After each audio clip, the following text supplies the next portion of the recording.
তো ম্যানেজ করার মতো কোনো ব্যাপার নেই। দীর্ঘ 15-16 বছর ধরে এখানে ভ্যাটটা পড়া ফেলছে। জমির মালিক যদি তখন মালিকানা দাবি করতেন, তখন হয়তো ভ্যাটটা ফেলা হতো না।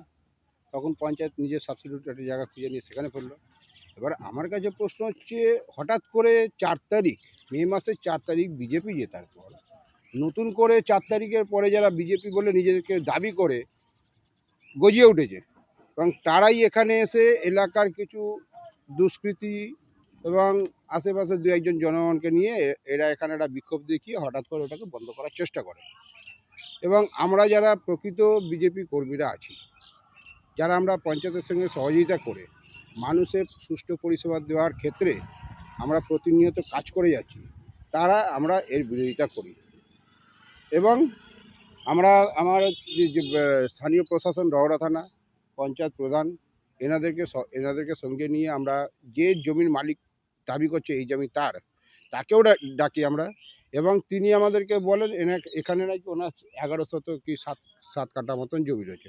তো দীর্ঘ এই জমিটার আপনার মনে হয় কি এটা 7 কাঠা জমি? তো উনি কিন্তু নিজের জমির অংশটা উনি দেখাতে পারছেন না, যে কোন অংশটা। আমরা তাকে বারবার করে অনুরোধ করেছি যে আপনি আপনার জমিটা ঘিরে নিন, তারপর এখানে পঞ্চায়েতের ভেস্টেড ল্যান্ড আছে একটা, পঞ্চায়েত নিজের ভেস্টেড ল্যান্ডে এই ভ্যাটের ময়লা ফেলতেই পারে।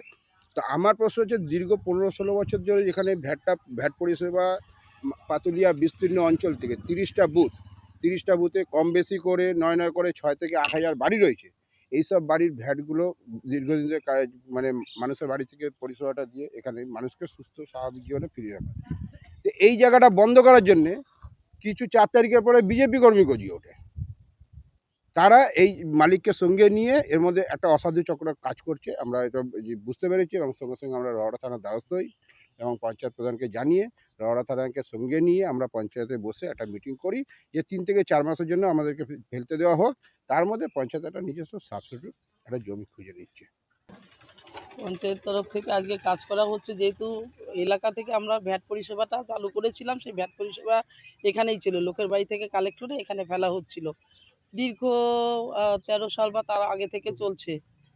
তা দীর্ঘদিন থাকা পড়ারকালীন আমরা এটা বেস্ট জেনেই আমাদের হয়তো পঞ্চায়েত থেকে করেছিল। আমি আসার আগে একজন প্রধান ছিলেন, তার আগে বামফ্রন্টের ওনারাও ছিলেন, তারপরেই কিন্তু আমি আর পরে আসি, এসে এখানে ফেলা হচ্ছে, সেই সবেই ফেলা হচ্ছিল। কিন্তু এখানে তখন দেখা গেল মালিকানা আসছে, মালিকানা ওরা দাবি করছে যে আমাদের জায়গায়, ওরা কাগজপত্র দেখিয়েছে এখানে ভ্যাটটা ফেলা যাবে না।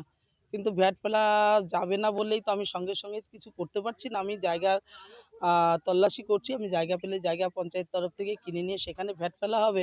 কিন্তু বর্তমান যেহেতু পরিষেবাটা ছিল, পরিষেবাটা বন্ধ করতে পারছি না। লোকের বাড়িতে অনেক জমে যাচ্ছে, রাস্তাঘাট সব জায়গায় জমে একদম পরিবেশ ভীষণ দূষণ হচ্ছে। সেই সব কারণে বাধ্য হয়ে আমাকে এখানে করতে হচ্ছে। করার ক্ষেত্রে আমি সেই যে মালিক তাকে ডেকেছিলাম। আমার এইসব ছেলে যারা, এরা আমাদের সমাজে সবসময় এরা তাকে আমাকে হেল্প করার জন্যে, এদের সহযোগিতা নিয়ে তাকে ডেকে তাকে বলা হয়েছিল যে বাবু তুমি এই জায়গাটা যেহেতু এতদিন ফেলছিলাম, আমার ফেলতে অভ্যস্ত, এবং আমার তো আর কোনো জায়গা তো নেই, এবং জায়গা না থাকার কারণে এখানে বাধাপ্রাপ্ত হওয়ার পরেই আমি রহরা থানার দ্বারস্থ হই। ওনারাও জানেন দীর্ঘদিন প্রায় বছর চারেক এখানে থানাটা হয়েছে, ওনারাও এর সঙ্গে ভালোভাবে মোটামুটি জানাশোনা আছে, বা আমার কোনো আপদে বিপদে ওনাদেরকেই স্মরণ করি। তো উনিও তখন ওনারাও ছিলেন, ওনাদের তত্ত্বাবধানে বা ওনাদের সঙ্গে একটা ওই মালিকানার সঙ্গে মিটিং হয়, মিটিংয়ে বলা হয়েছিল, সময় চাওয়া হয়েছে যে আমাকে 3-4 মাস সময় দিতে হবে, তার মধ্যে আমি একটা সাবস্টিটিউট জায়গা খুঁজে নিয়ে সেখানে করব।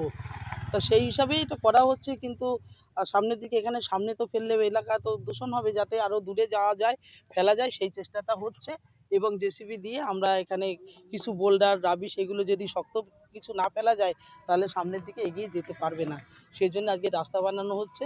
এই ছেলেরা সারাদিন ধরে কাজ করছে এবং এদের সঙ্গে একটু দেখভালের কাজে আমি এরই মধ্যে